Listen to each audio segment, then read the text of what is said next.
ফেরেশতা এসে বলল, ও পয়গম্বর ইব্রাহিম, আপনি যদি বলেন আপনার জন্য আগুনটাকে আরামদায়ক করে ফেলবো, আগুনটাকে আপনার জন্য শান্তিময় আগুনের ব্যবস্থা করে দেব। পয়গম্বর ইব্রাহিম বলেন, ফেরেশতা শুনো, তুমি কেন আমাকে সাহায্য করবা?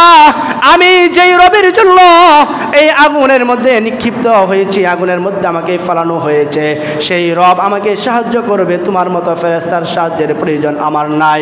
মুসলমান ভাইয়েরা আমার, এই কথা বলার পর সঙ্গে সঙ্গে আল্লাহর পক্ষ থেকে আগুনকে আদেশ করে দেওয়া হলো।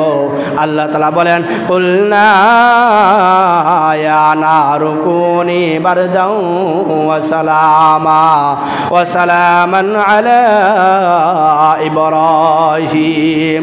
সুবহানাল্লাহ। ও মুসলমান, আল্লাহ তাআলা আগুনকে প্রশ্ন করলো, আগুনকে আদেশ করলো। আল্লাহ তাআলা বলেন, ওরে আগুন, ঠান্ডা হয়ে যা, ইব্রাহিমের জন্য তুই ঠান্ডা হয়ে যাবি। শুধু তাই নয়, বারদাও ওয়া সালামা, ওরে আগুন ইব্রাহিমের জন্য শান্তিময় আগুন হয়ে যা। মুফাসসিরিনে কেরাম বলেন, এখানে যদি আল্লাহ পাক রব্বুল আলামিন আলা ইব্রাহিম এই কথা যদি আল্লাহ তাআলা না বলতেন, সারা দুনিয়ার মানুষের সকল চুলার আগুনগুলো পর্যন্ত সঙ্গে সঙ্গে বন্ধ হয়ে যেত। কিন্তু আল্লাহ তাআলা বলেন, আলা ইব্রাহিম, ওরে আগুন ইব্রাহিমের জন্য শুধু ঠান্ডা হও তা নয়। ভাইয়েরা আমার, আমরা সকলেই জানি ঠান্ডাও মানুষকে কষ্ট দেয়, দেয় কি দেয় না? এই জন্য আল্লাহ তাআলা বলেন, শুধু ঠান্ডা হবা তা নয়, আমার ইব্রাহিমের জন্য তুমি শান্তিদায়ক আগুন হয়ে যাও। ও মুসলমান, আল্লাহ তাআলা আগুনকে শান্তিময় করে দিয়েছেন, ঠান্ডা করে দিয়েছেন। শুধু তাই নয়, আল্লাহ ফেরেশতাকে আদেশ করলেন, যাও জান্নাতের পোশাক আমার ইব্রাহিমকে পরাইয়া দাও। সুবহানাল্লাহ।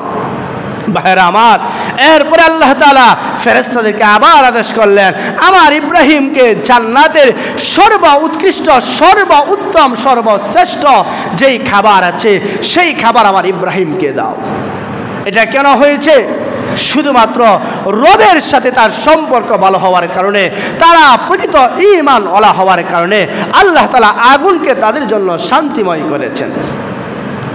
ভাইরা আমার, মুফাসসিরিনে কেরাম বলেন, ওই আগুনের মধ্যে যখন তাকে রাখা হলো, আগুনে রাখার পরে এই দিক দিয়ে নমরুদ আর তার অনুসারীরা মনে মনে চিন্তা করতেছে, এখন মনে হয় ইব্রাহিমের গোশত হাড্ডি সব মনে হয় পুরো ছারখার হয়ে গেছে।